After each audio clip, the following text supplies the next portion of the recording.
Who do you say that I am? Welcome to Know Before You Go for the 21st Sunday in Ordinary Time. My name is Father Brendan Curran, Dominican Promoter for Justice and Peace for North America. Privileged to join you once again. Grateful for your commitment to us, standing with us. And that is exactly the nature of the readings today.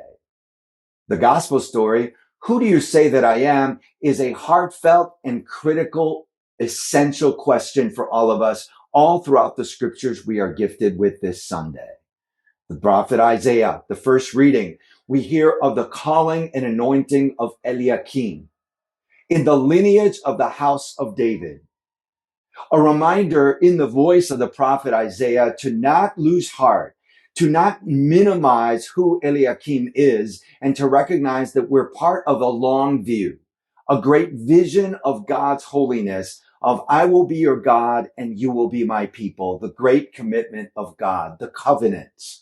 And when we think about the covenant, we reflect on it in the sense of the purpose of it in the letter to the Romans, the second reading this Sunday. The letter to the Romans is a reminder to us of the great glory of God, that God has gifted us the glory of the sense of Christ, one who made flesh, who dwelt among us, who felt our pain, our sting, our hunger, our sadnesses, our struggles, our rejections, and so much more, and enfleshed it and embraced it as God in a divine way, in a very perfect way, surrounds each and every one of us, you and me in our communities, with the perfect and eternal love. The second reading to the letter of the Romans is a reminder to us of the great glory of this work. And in the first reading, a reminder to us that we're part of a long lineage of sacredness.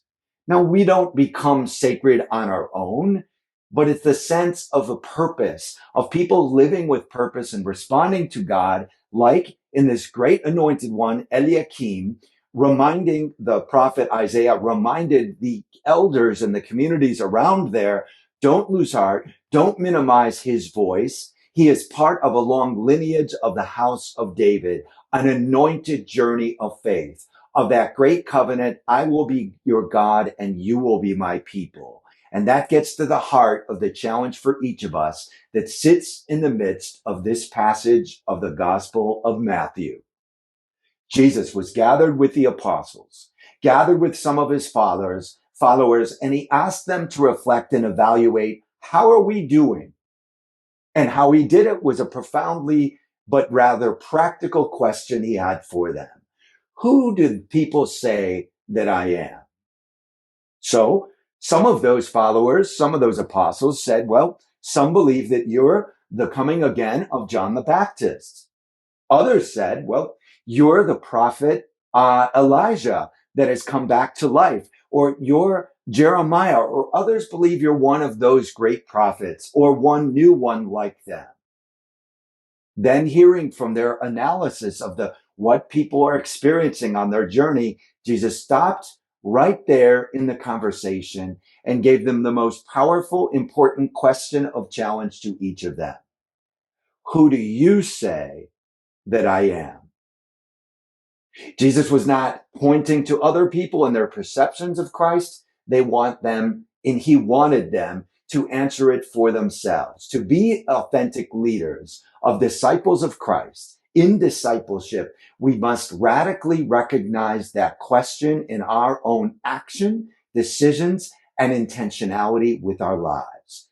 That's what Jesus was getting at. Who do you say that I am? I was stung by this in a number of interesting moments in ministry, meaning that they woke me up. Like this question, I'm sure, was a wake-up call to the apostles in the gospel. Jesus said, no. Who do you say that I am? I was walking across the street. I was serving as a pastor at St. Pius Church on Chicago's West Side. And I was going across street to get ready to celebrate the big morning mass.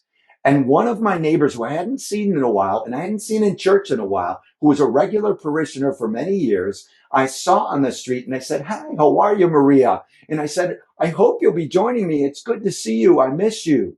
And she said, "Father, I have been taking a pause on going to Mass because I too often see how parishioners treat one another when they leave Mass or when I see them in the community." Whoa. I was stunned by Maria's honesty, giving an analysis of an authentically fair question.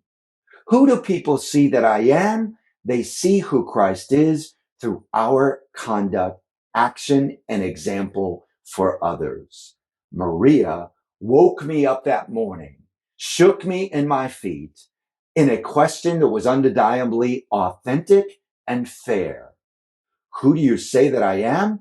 How do we treat one another? And how do others see how we do that in real time, in real lives? It's important for us because we're at a crossroads of many moments on our historical calendar. Last month we celebrated and I participated with great pride in the honor of a tragic, difficult moment in history. I'm from Chicago, as many of you know, and I participated a month ago in the 60th anniversary of Dr. Martin Luther King's March on Marquette Park in Chicago's Southwest Side neighborhood. Now, on that day, 60 years ago, sadly and tragically, you can look on YouTube video to see it for yourself. There were some of our teenagers. Yes, I say our teenagers, young adults who came from our parishes of our Catholic Church, who were there with these stinging words of racist epithets right in the face of Dr. Martin Luther King and other elders and ministers who were with him that day. Some of them were Catholic priests themselves. Some of them were also rabbis and Muslim imams and other leaders and Baptist pastors, of course, like Dr. Martin Luther King, pastor, of course, himself. But it is a stark reminder to us, who do you say that I am? Yes, some stood with Dr. King in the midst of the civil rights movement, but we have to be authentic and honest. Who do you say that I am? Also is asking us a question, how are we being Christ on the streets? And on that sad and tragic day, some of us, not all of us, some of us chose to put words into our mouths that are not of Christ or of Christ's mission. And some of us picked up bottles and bricks and spat at these people simply struggling for an end to redlining of cutting out on racial preference and profile of who gets to live in our neighborhood.